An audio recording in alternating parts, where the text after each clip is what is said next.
powerful weapons of gods and ancient nuclear blasts happened in Mahabharata 12,000 years ago? Are the weapons like the hydrogen bomb and atomic bombs the invention of the 20th century?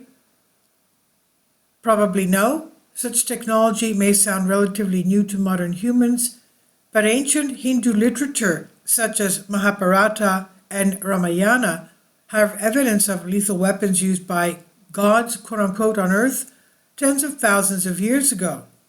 And as Dr. J. Robert Oppenheimer witnessed the first detonation of a nuclear weapon July 16, 1945, a piece of Hindu scripture ran through his mind. Quote, "Now I am become death, the destroyer of worlds," end quote. It's perhaps the most well-known line from the Bhagavad Gita, but also the most misunderstood one. Furthermore, when a student asked Dr. Oppenheimer if the first nuclear device that went off was the one at Alamogordo during the Manhattan Project, he responded, "Well, yes, in modern times, yes, of course."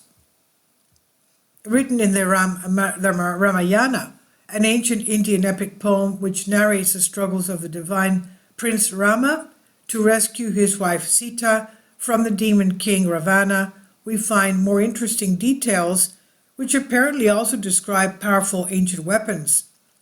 Quote, "It was a weapon so powerful that it could destroy the earth in an instant. A great soaring sound in smoke and flames, and on it sits death," end quote. Can you imagine? Pashupatastra, weapon of Lord Shiva. In ancient Hindu history, the Pashupatastra was the most destructive personal weapon of Shiva, Kali, and Adipara Shakti, discharged by the mind, the eyes, word, or a bow. This mighty weapon could destroy creation and vanquish all beings.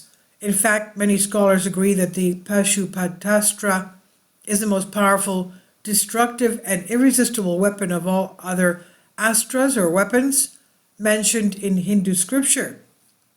Mahabharata mentions that Arjuna took Pashupatastra from Lord Shiva but never used it. Brahma Shirsa Astra, projectile weapon. The Brahma Shirsha Astra was a weapon that was said to be able to destroy the world. These weapons are all supposedly created by Lord Brahma. It was capable of summoning a shower of meteorites upon the enemy. The Mahabharata offers an excellent description of this mighty astra. Quote, "It blazed up with terrible flames within a huge sphere of fire. Numerous peals of thunder were heard. Thousands of meteors fell, and all living creatures became terrified with great dread. The entire sky seemed to be filled with noise and assumed a terrible aspect with flames of fire. The whole earth with her mountains and waters and trees trembled," end quote. Doesn't that description sound like something that a modern-day nuclear weapon would do? Furthermore, it said that once the weapon is used, the area it was used upon will become destroyed, and nothing new could grow up on the land, not even a blade of grass, for at least 12 years. It will not rain for 12 years in that area, and everything, including metal and earth, becomes poisoned. Brahmastra is considered to be one of the most powerful supernatural weapons that have ever existed. Descriptions of this weapon suggest that this mighty weapon never missed its mark and had to be used with a very specific intent against any army, as its target would be completely destroyed. Another divine weapon that may supersede the modern ballistic missiles is Indra's Astra. It transforms into many missiles capable of destroying an entire army. The Indra Astra was the weapon of Indra, a Vedic deity in Hinduism, and this weapon was involved in a number of times in the Mahabharata war. Powerful weapons of Lord Vishnu.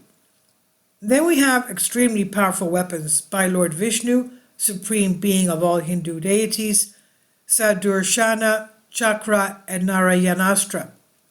The Sadurshan Chakra is described as a powerful spinning disc-like weapon. It has 108 serrated blades and has the ability to travel several million yojanas. 1 yojana is 8 kilometers. In the blink of an eye, it's said that this weapon never misses its target. The Narayanastra is another weapon used by Lord Vishnu in his other avatar. And this weapon is described as firing a powerful triad of millions of deadly missiles simultaneously. According to the Mahabharata, only Lord Krishna, Drona, and Aswathama possessed the Narayanastra. One of the most interesting details about the weapon is that it could only be used once in war. If anyone tried to use it 2 times, then it would destroy the user's own army.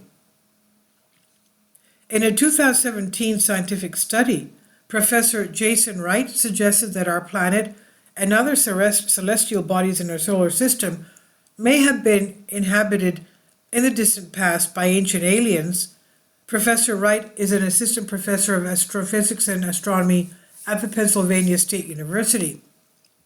He claimed that technological alien civilizations may have once lived on one of the planets in our solar system and eventually disappeared without a trace. In his study entitled Prior Indigenous Technological Species, he suggested that extraterrestrial technosignatures might be extremely old, limiting the places they might still be found to beneath the surfaces of Mars and the Moon or in the outer solar system. Recently launched Galileo project by Harvard professor Avi Loeb is aimed to search for such technosignatures to prove the existence of extraterrestrial civilizations in our solar system as well as the universe. Unfortunately, due to years of erosion and tectonic movements, finding such relics would be difficult, but Mohenjo-daro of India is said to have been destroyed after the nuclear blast. If that's the case, could it be destroyed by these weapons of gods? This is on Newsstand June 24. Please leave your comments and thank you for your support.